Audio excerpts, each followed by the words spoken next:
السلام عليكم، كيف اخباركم؟ عاملين ايه؟ كل سنه وانتم طيبين ورمضان كريم عليكم وعلى كل حبايبكم وكل ايامنا خير وبركه ومتجمعين دايما في الايام الحلوه.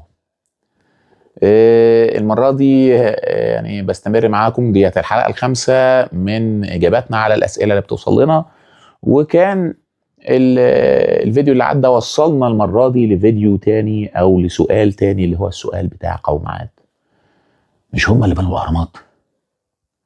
ضخام برضه، ضخام كده، وكان كل واحد فيهم يشيل الحجر بتاع الهرم الاتنين قصاد بعض. اقل حجر في الهرم 2 طن. فهذا منطقي، ما ينفعش المصريين العاديين يمسكوه كده، ولا بني ادمين عاديين. قوم عاد كل اتنين يشيلوا ال 2 طن ده مين دول؟ مين الاتنين اللي هيشيلوا 2 طن؟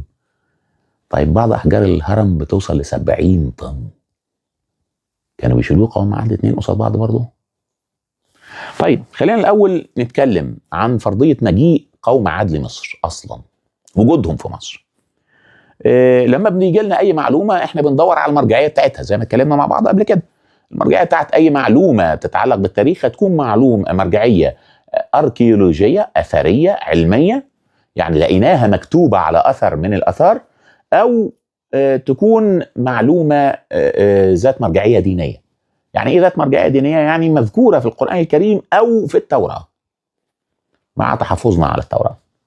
مش المرجعيه الدينيه ديت ان واحد راجل محترم وطيب وبتاع قال المعلومه دي، حتى لو قالها يبقى لازم يقايلها على مرجعيه تانية موجوده في القران الكريم او في التوراه، مع تحفظنا على التوراه تاني.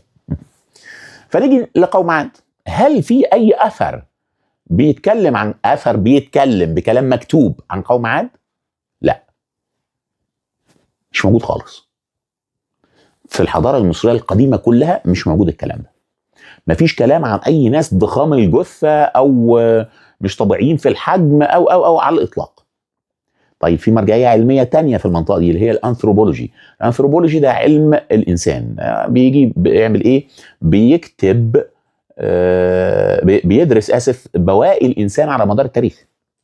يعني ايه بواقي الانسان؟ يعني الهياكل العظميه للانسان مينلي، من ضمن حاجات تانية كتير. يعني الهياكل العظميه للانسان المكتشف لغايه دلوقتي، وده كتير جدا. اقدم حاجه بنتكلم فيها بترجع ل 3 مليون سنه تقريبا، اللي هي بتاعت لوسي. بتفاصيل كتير، بنلاقي فيهم تقسيمات كتير، بيحاولوا يقسموها، بيحاولوا يشوفوا اي هيكل عظمي مختلف موجود علشان يطلعوا نوع جديد او يطلعوا تصنيف جديد للبني ادمين. طيب كل الهياكل العظميه اللي لقيناها دي ما كانش فيها اي هيكل عظمي ضخم على الاطلاق. انتوا متخيلين ان في واحد من علماء الانثروبولوجي لقى فك ضخم، ولا لقى قصبة رجل ضخمة وفي الاخر تنفع تبقى بتاعت انسان، مش ديناصور يعني، تنفع تبقى بتاعت انسان، وبعدين قام مخبي؟ هيخبي ليه؟ ده هيبقى اكتشاف هيديله نوبل في الانثروبولوجي كده، لو في نوبل في الانثروبولوجي. ده بالعقل يعني، مش كده؟ ما ينفعش يكون موجود ومخبيينه. مين اللي ايه المؤامره اللي هتتحكم في كل علماء الانثروبولوجي على مستوى العالم وعلى مستوى التاريخ؟ يا جماعه عيب. ده كلام يقل من قيمه اللي بيقوله. يقولوا ان اللي بيقوله دماغه مش مظبوطه يعني. تمام؟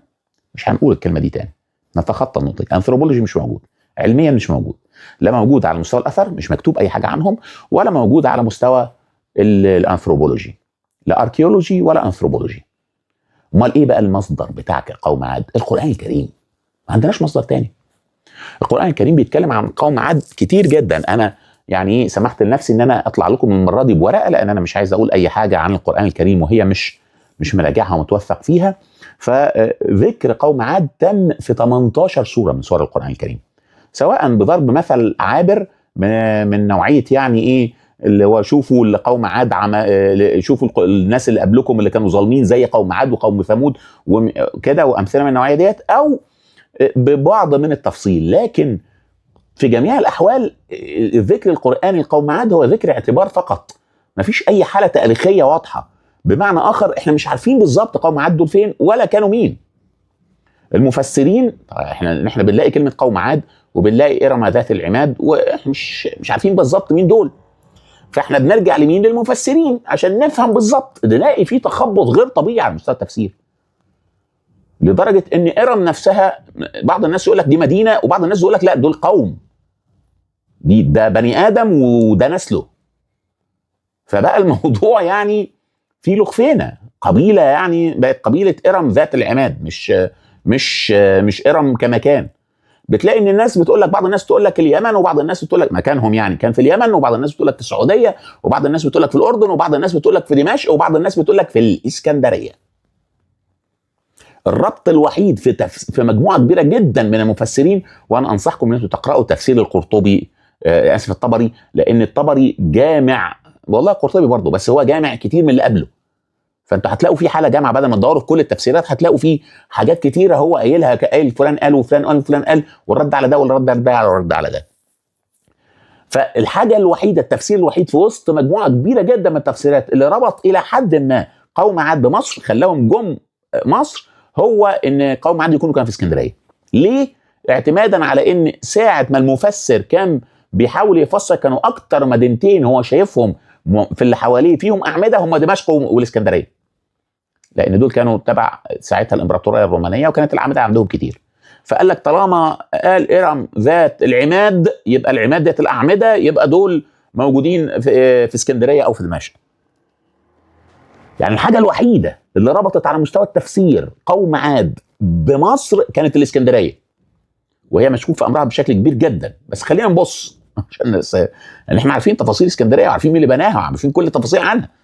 يعني ساعه ما الاسكندر المقدوني جه مصر سنه 332 قبل الميلاد، ادى الاوردر ومشي عشان يبتدي بنائها. واحد كان هو سايبه مسؤول عن الخزانه ساعتها، اللي هو كليومينيس النكراتيسي، المهندس اللي عمل الديزاين اللي هو دينوكراتيس، المهندس اليوناني الشهير جدا. امتى الكلام ده؟ من بعد ما الاسكندر ساب مصر، ووصلت الاسكندريه لعز عزها في عهد بطليموس الاول والثاني والثالث. بطليموس الاول اللي هو بعد وفاه الاسكندر مسك مصر واسس، كان اسمه بطليموس بن لاجوس، واسس الدوله البطلميه في مصر. وكان دخوله لمصر او ان هو مسك مصر سنه 323 قبل الميلاد. اول وجود حقيقي لاسكندريه. قبل كده كانت اسكندريه عباره عن قرى للصيادين بتسمى راقدت بالمصري القديم، وبعد كده بقت راكوتيس. قرى للصيادين، ما كانش فيها لا اعمده ولا بتاع. فلو افترضنا فرضيه جدليه ان اليونان دول هم قوم عاد ولا ايه، مش عارف على اساس ايه بنقول ان في اسكندريه، لان اسكندريه ما كانش ليها وجود حقيقي قبل 332 قبل الميلاد. فهيبقى ساعتها الفارق ما بين قوم عاد اللي هم يعني في اسكندريه والاهرامات، هنقول اهرامات الجيزه بس عشان في اهرامات كتير عندنا بالمناسبه. اهرامات الجيزه حوالي 2200 سنه، 2200 سنه ما بين الاهرامات بتاعت الجيزه وما بين الحاله الوحيده في التفسير اللي بتحاول تربط مصر بقوم عاد. ايه بقى مصدرنا ان قوم عاد جم مصر؟ الحب. مفيش اي حاجه. المصدر الوحيد اللي عندنا عن قوم عاد هو القران الكريم، والقران الكريم قال زي ما قلت في 18 سوره. بل اصلا احنا ليه بنقول عن قوم عاد ان هم كانوا ضخام في الجسم؟ لان القران الكريم قال ان ربنا اداهم بسطه في الجسم. بسطه يعني اجسامهم كانت حلوه، او قدرتهم الجسديه كانت حلوه. انت دلوقتي لو رحت قلت على واحد يعني افريقي ولا بتاع، وقلت والله العظيم يا جدع ده اجسامهم كلها حلوه، اجسامهم ضخمه كده، يبقى انت قصدك ان هم كانوا بارتفاع 9 متر ولا بارتفاع 12 متر ولا بارتفاع 20 متر. احنا ليه حددنا اطوال قوم عاد بالاطوال دي؟ ليه ما يبقاش طولهم 223 متر؟ ليه ما يبقاش طولهم 148 متر؟ ايه ده؟ ايه تحديد الارقام الغريبه دي؟ طالما ما فيش مصدر. ما القران الكريم ما قالش اطوال. القران الكريم قال ان اجسامهم حلوه او قدراتهم الجسديه حلوه. جبنا منين ان هي بالاطوال دي؟ سواء المفسرين او ما قالوش. هي فين؟ القران الكريم جابها منين؟ هم المفسرين وعلى فكره قليلين جدا اللي قالوا الاطوال ديت، بس هم اصلا تاني اقروا في التفسير، اقروا بنفسكم، هم اصلا جايبين الاطوال ديت منين؟ اذا كان القران ما قالهاش. اتكلم مع واحد في النقطه ديت فقام قايل لي لان انت بتبص تلاقي ان في سوره القمر بيتكلم عن الريح اللي ربنا عذب بيها قوم عاد، بيتكلم عنها بيقول تنزع الناس كانهم اعجاز نخل منقعر.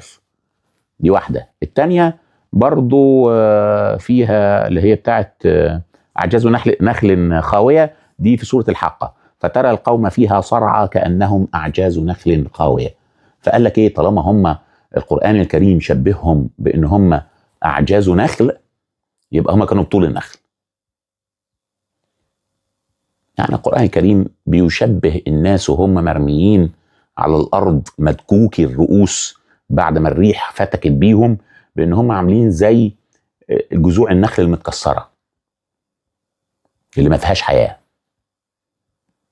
فنقوم احنا نقول يبقوا كانوا طول النخل؟ هو القرآن الكريم قال ان هم طول النخل؟ هو التشبيه بالصورة ده بيحسسني ان اللي بيفسر بالشكل ده، وانا آسف، عنده مرض الأليكسيفيما. الأليكسيفيما ده احد الامراض اللي امراض قليله شويه، يعني ايه، اللي متعلقه بعدم قدره الشخص على تمييز المجاز والخيال من الواقع. عشان كده الاشخاص دي بيبقى عندها مشكله في التبادل العاطفي مع الناس التانية، يعني ما بيعرفش اللي قدامه بيحبه ولا مش بيحبه، ما بيعرفش الكلام المجازي يفسره ازاي. اللغه العربيه هي لغه المجاز، لغه البلاغه، لغه التشبيه، لغه القدره على قول الكلام بصور بلاغيه. فتقوم انت تقول لا ده هي كده بالظبط، هو طالما قالها كده تبقى كده. القرآن يقول لك ده عاملين وهم واقعين على الارض، ما معناه يعني طبعا واقعين على الارض زي كانهم جذوع نخل متكسره. فتقوم انت تقول يبقى كان طولهم جذوع نخل؟ جبتها منين طيب؟ بحس انت شفتوا فيلم Guardians of the Galaxy، The Guardians of the Galaxy، ايوه، بتاع اللي اسمها جلامورا، واللي هو كان انضم بعد كده للسلسله بتاعت الافنجرز. شفتوه؟ طبعا كان من ضمن الابطال اللي انا بحبهم قوي زوي سالدانا، وكانت لونها اخضر، فما علينا من ده. كان معاهم واحد اسمه دراكس ده اللي هو الممثل ديف باتيستا، مصارع، كان عامل الدور بتاعه. والشخصيه دي كانت ما بتفهمش الميتافور اللي هو المجاز. لما بيتقال لها الكوكب بتاعها كله كان كده، فلما بيتقال لها كلام فيه ميتافور ما بيبقاش فاهمه خالص، اي حاجه فيها بلاغه او مجاز ما يفهمهاش، ويقلب بردود افعال غريبه وكانت مصدر كوميديا، لان الوضعيه ديت بتتحول ان هي تبقى لقطه كوميديه، يعني ينضحك عليها. مش عارف ليه احنا مصرين نضحك الناس علينا يعني. القرآن الكريم كمان بيقول في سورة الأحقاف عن الريح اللي هو ربنا عذبهم بيها، ريح فيها عذاب أليم تدمر كل شيء بأمر ربها فأصبحوا لا يرى إلا مساكنهم. يعني خلاص هم كلهم انقضى عليهم ومش فاضل غير مساكنهم اللي هي الأماكن اللي بيسكنوا فيها. يعني كل المصريين القدماء احنا ما بنلاقيش مساكنهم بسهولة. الآثار اللي موجودة عند المصريين القدماء، واتكلمنا في ده في الفيديو اللي عدى، هي آثار قائمة على المعابد والمقابر. البيوت نفسها معمولة من طوب اللبن، ما بنشوفهاش، ما بنلاقيهاش. النحت في الجبال، نحت البيوت في الجبال، ثاني نحت البيوت في الجبال ده يعني ما كانش موجود عندنا في المصريين القدماء. اللي كان بيتنحت عندنا في الجبال كانت المقابر أو المعابد الجنائزية. فتلاقي معبد حتشبسوت في قدس الأقداس منحوت في الجبل، وفي تانلز منه كده وبتاع، في ممرات طالعه منه. تلاقي ان مقابر النبلاء بتتعمل منحوته في الجبل، تلاقي مقابر الملوك بتاعت وادي الملوك منحوته في الجبل. دي احد انواع المقابر، يعني في مقابر تانية قائمه على المساطر، بس هي ديت اللي كنا بنعملها. والنحت في الجبال مش جديد، ده كتير يا جدعان. احنا عندنا اللي يزور عند سيدي عمر بن الفارض اللي في الأباجية، فوقه على طول في جامع شاهين الخلوتي فيه ممرات منحوته في جبل المقطم، ومغارات موجوده. الحاكم بامر الله كان بيقعد في مغاره منهم، وشاهين الخلوتي كان بيختلف مغاره منهم، وفي مغاره العارض، يعني منحوتين في الجبل. ايه يعني، هو مش اختراع صعب قوي لهذه الدرجه يا جماعه؟ يعني ما هوش اعجازي، بل نحته هو شاهين الخلوتي اللي كان في عهد واحد منهم، يعني شاهين الخلوتي اللي كان في عهد اللي هو قايتباي، اللي هو من اواخر السلاطين المماليك الشركسيه المحترمين. فيعني الموضوع مش بالكلكيعه دي، بس هي بس الناس بتجعلصها. عموما القرآن بيقول ان مش فاضل من قوم عاد غير مساكنهم. المصريين القدماء كلهم مش فاضل لهم مساكن، اللي معموله من الطوب اللبني، يعني بيبقى بواقي مساكن صغيره. فانت بتضاد القرآن الكريم. خلي بالك بقى ان في سوره صاد وفي سوره العنكبوت، يعني في سوره العنكبوت في الايه 38 بنلاقي الله سبحانه وتعالى بيقول وعادا وثمودا وقد تبين لكم من مساكنهم وزين لهم الشيطان أعمالهم فصدهم عن السبيل وكانوا مستبصرين. الآية 39 بقى بتبتدي وقارون وفرعون وهامان ولقد جاءهم موسى بالبينات، لغاية ما تكمل الآية. مقصودي هنا إيه بقى؟ إن في عطف لفرعون اللي هو كان ملك مصر على عاد، يعني عدوا الموضوع، وفرعون وهامان وقارون موضوع تاني. القرآن الكريم بيقول ده بشكل واضح، لكن لا، يعني لو كان كده كان قال مصر ومصر، يعني ده في فترة زمنية غير فترة زمنية مثلا ولا بتاع، لكن دول غير دول. بنبص في سورة صاد برضو، بنبص نلاقي الآية الكريمة الآية 12 بيقول، يعني أنا بقول أجزاء من الآيات معلش، كذبت قبلهم قوم نوح وعاد وفرعون ذو الأوتاد. يعني كذبت قبلهم قوم نوح وعاد وفرعون ذو الأوتاد.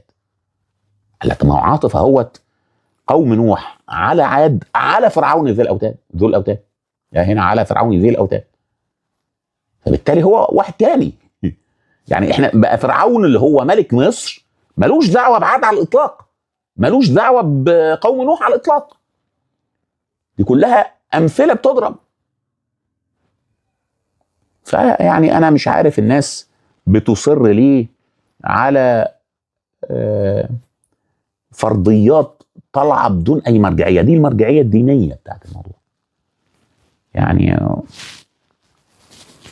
المرجعية الدينية هي قطعية تماما في ان هي تقول لك ان قوم عاد مش مصريين ومفيش اي ذكر لوجودهم في مصر، ففرضية ان هم اللي بنوا الاهرامات دي فرضية كوميدية، بل اصلا فرضية ان هم ضخام الجسم هي فرضية غير منطبقة لا على مستوى العلم ولا على مستوى الدين. فيعني موضوع قوم عاد والبناء الاهرامات دوت زيرو. بس انا فاهم ان الناس متزاولة في بناء الاهرام. احنا في نظريات كتيره ممكن نتكلم فيها، بس هي نظريات كلها مش قطعيه للاسف، ومحدش من النبي يقول لي، لان انا جالي مره بيقول لي النبي يقول لي هم بنوا الاهرامات ازاي. يا جدع هو انا لو عارف بنوا الاهرامات ازاي كان زماني خدت نوبل في الاثار خلاص. منتهي. مفيش حد عنده قطعيه في التفسير، في تفسيرات بنحاول نعملها، لكن ايه اللي حصل بالظبط مش عارفين. ليه؟ لان المصري القديم ما قالش ازاي، قال ان هو بنى بس ما قالش ازاي. عشان كده بقى بتبص تلاقي لا يا جدعان ما ينفعش يكونوا المصريين القدماء عرفوا يعملوا، طالما انا ما بعرفش اعمل ده وانت ما بتعرفش تعمل ده يبقى هم كمان ما كانوش بيعرفوا يعملوا ده. السيستم كان غير السيستم خالص، النظام غير النظام. ما ينفعش نحكم بما هو لاحق على ما هو سابق. يعني ايه؟ ما ينفعش نحكم بالواقع بتاعنا دلوقتي على الواقع بتاعهم. هم ليهم نظامهم وسيستمهم. حتى نظام الرياضه عندهم كان مختلف، حتى نظام، يعني هم كان عندهم نظام حساب مختلف عن النظام اللي احنا بنشتغل بيه دلوقتي، اللي حاليا بنشتغل بيه هو امتداد لليونان. اليونانيين عندهم سيستم كامل ووصل لغايه دلوقتي، لكن عند المصريين القدماء ما وصلش، بقى مختلف، سيستم مختلف خالص. الفصل اللي انا قلت لكم عليه، الفصل اللي قلت لكم في اول حلقه بالترتيب بتاع الديانه، لما ابتدت الديانه تبقى مش هي الاساس وابتدت تبقى المعابد مش هي اللي مش اهله بالناس بتوعها، مع الوقت كل الحاجات اللي كانت بتتعلق بدوت ابتدت تختفي مع الناس بالترتيب اللي انا قلت لكم عليه في اول حلقه. نفس اللي حصل مع اللغه حصل مع العلوم، لكن هي موجوده، نظامهم مختلف في كل حاجه، بيعملوا حاجات بسيطه جدا. اللي شاف التفسير اللي انا فسرته لظهور الشكل اللي سميتوه انتوا العلامه المائيه في هرم ونس، اللي هو النقش اللي بيظهر وبيختفي، التفسير ده يدل على البساطه. عامله كده اللي بيحصل دوت عامل زي فقره الساحر اللي ما بيقولكش هو بيعمل الفقره ازاي، لكن في لقطه معينه تبقى انت منبهر جدا بشكل، اول ما يقول لك لا طب ما هي سهله وتافهه، لان هو استخدم تقنيه تدل على الذكاء والبساطه. استخدم البيئه اللي حواليه طول الوقت، بينقل بالميه، بينقل بالجر بوجود زحفات وبوجود، ما كانش في عنده عجل، كان بيستخدم الجذوع الشجر عشان ينقل، وهكذا. تفاصيل يقطع باستخدام الخشب والميه. يعني تفاصيل انا عارف ان هي تبان لك دلوقتي. يقطع باستخدام القوس، بيعمل قوس في حبل، والحبل ده يحط معاه رمله، ويحط مع الرمله ديت زيوت، ويحط معاها بودر نحاس، ويقطع. فيقطع فعلا الجرانيت. بالمناسبه تتجرب، عشان ما تفتكروش بس انا بقول كلام في البلح، ده اتجرب وموجود. في تجارب معموله دلوقتي للقطع باستخدام القوس، المنشار القوس بتاع المصريين القدماء. بيقطع بيه ايه؟ كان بيقطع بيه الاباستر في العصر الحالي، اللي هو الاباستر دوت اللي هو الخام يعني. انا فاهم ان هو اقل صلابه من الجرانيت، بس السيستم موجود. انتوا مستوعبين اللي انا اقصده؟ تفاصيل كتيره جدا بيعملها المصري القديم، انت لو فكرت فيها بمنظور عصرك حاليا هتحس ان هي ما تنفعش خالص، وده ما ينفعش. انا ضربت مثل شهير قبل كده مع صديقي يحيى، الصديق الجميل اللي كان لابس نظاره، فقلت يحيى لابس نظاره، انا اتصورت معاه الصوره، وبعدين انا بحب يحيى جدا، فقمت مصور ماسك الصوره دي طابعها وحاططها عندي في الدايري في المفكره بتاعتي، وكاتب تحتها انا وصديقي يحيى ابو 4 عيون. انا فاهم يعني ايه ابو 4 عيون، ويحيى صديقي فاهم يعني ايه ابو 4 عيون، وانتوا كلكم فاهمين يعني ايه ابو 4 عيون. لكن يجي بقى بعد كده واحد بعد 100 سنه اخترعوا حاجات ما تخليش فيه اي نظارات موجوده. خلاص الطب اتطور والعيون بقت تمام التمام وزي الفل، بنستخدمها بسيستم مختلف، مفيش نظارات. بعد 1000 سنه واحد لقى الدايري بتاعت الاجنده بتاعتي، بص فيها، ولا ده من 1000 سنه كان في ناس ب4 عيون، يا اهو اهو يحيى ب4 عيون فعلا. بالمناسبه يحيى ده صديق، ووالدته يعني من ضمن الناس المواظبين معايا في الزيارات، واخوه الصغير جه بعدها وكان مبسوط جدا برضه، وانا مبسوط بمعرفتهم جدا، لان الناس اتصدمت لما لقيت يحيى، اتصدمت خض كده في الاول، وده لان هو يمكن ما كانش مستعد للكلمه، لكن هو متفاهم جدا ومبسوط وسعيد بالوجود معانا. خلاصه الامر ان احنا ما ينفعش نفكر باللي بعد على اللي قبل، لازم نحاول نطلع ايه الحل جوه المنظومه بتاعت اللي قبل، داخل الاطار العلمي. ما ننساش كلمه داخل الاطار العلمي، ما ننساش ان احنا مش عايزين نبقى جمال اسماعيل، الفنان جمال اسماعيل في السكرتير، في مسرحيه السكرتير الفني.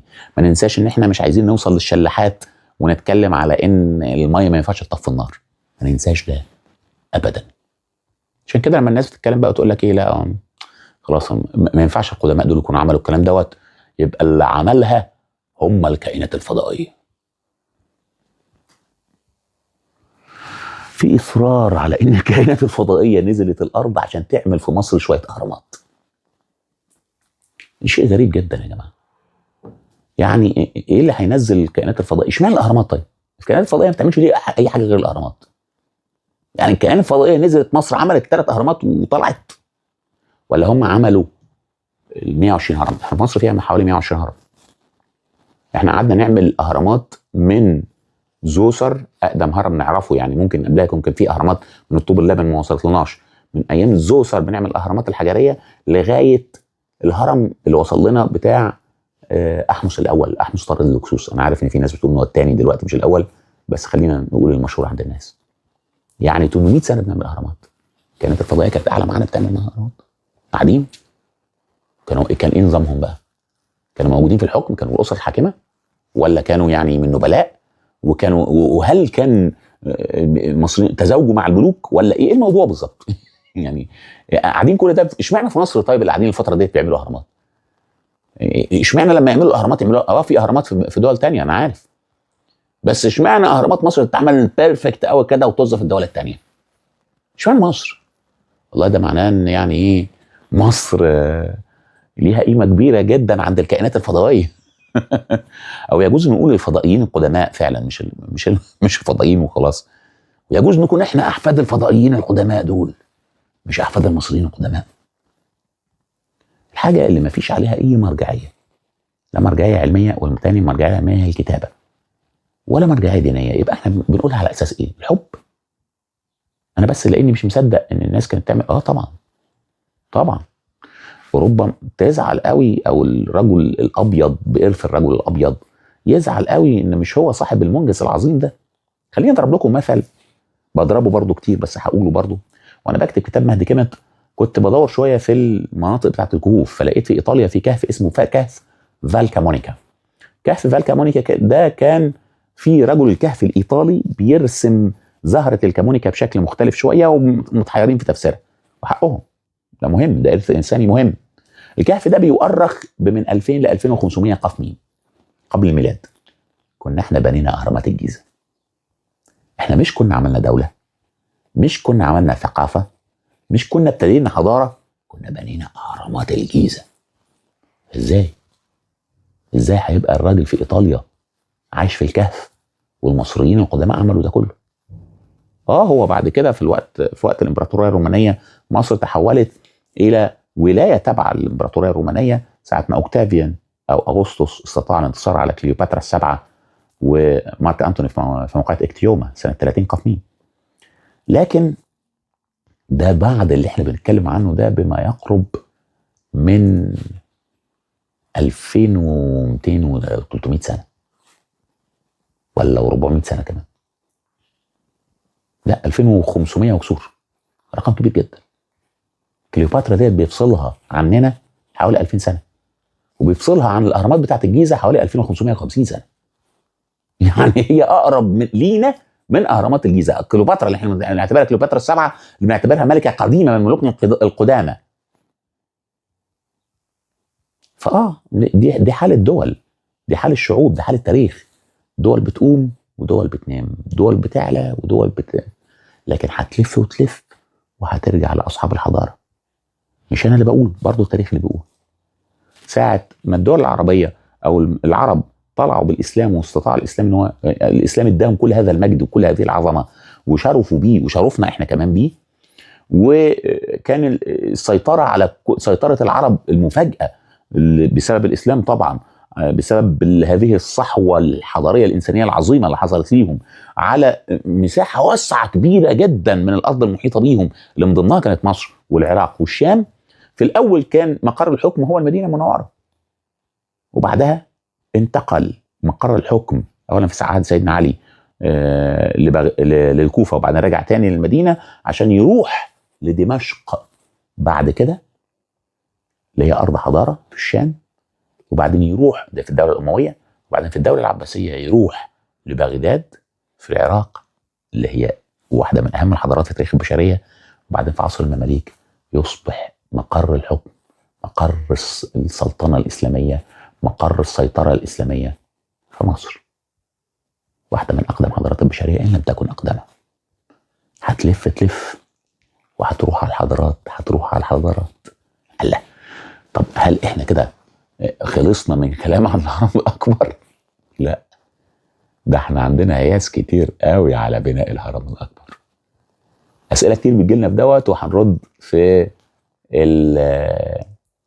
الحلقه الجايه على سؤال تاني من الاسئله ديت. لكن قبل ما امشي احب اقول لكم على شريف محمود. شريف محمود هو واحد من الشخصيات اللي بعتبرها مرجعيه حلوه جدا، لان هو بيطرح اولا بشكل دقيق جدا ومعلومات دقيقه جدا، بيطرح، هي بوستات اغلبها مش فيديوهات، بيطرح اثار موجوده في اماكن مش مشهوره قوي، وبيطرح فيها افكار مهمه جدا على مستوى الحضاره المصريه القديمه. بشكره هو وكل مجموعه الموجودين المحترمين الموجودين على السوشيال ميديا اللي بنستقي منهم المعلومات.